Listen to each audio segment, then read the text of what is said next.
ಪರೀಕ್ಷೆಯ ಫಲಿತಾಂಶ ದ್ವಿತೀಯ ಪಿಯುಸಿಯದ್ದು ಯಾವಾಗ ಅನ್ನುವಂತಹ ಪ್ರಶ್ನೆಗೆ ಉತ್ತರವೇನೋ ಕೊಟ್ಟರು. ನಾಳೆ ಮಧ್ಯಾಹ್ನ 3 ಗಂಟೆಗೆ ಫಲಿತಾಂಶ ಪ್ರಕಟ ಆಗುತ್ತೆ ಅನ್ನೋದು ಈಗ ಗೊತ್ತಾಗಿದೆ. ಫಲಿತಾಂಶದ ಸಮಯ ಅಧಿಕೃತವಾಗಿ ಘೋಷಣೆ ಮಾಡಿದ್ದಾರೆ ಕರ್ನಾಟಕ ಪರೀಕ್ಷಾ ಮಂಡಳಿ.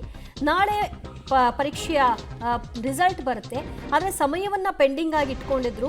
ಬಹುಶಃ ಸಂಜೆ ಮೇಲೆ ಪ್ರಕಟ ಆಗಬಹುದು ಅನ್ನುವಂಥ ನಿರೀಕ್ಷೆ ಇತ್ತು. ಇಲ್ಲ, ಮಧ್ಯಾಹ್ನ 3 ಗಂಟೆಯ ನಂತರವೇ ಮಾಡ್ತಾ ಇದ್ದಾರೆ.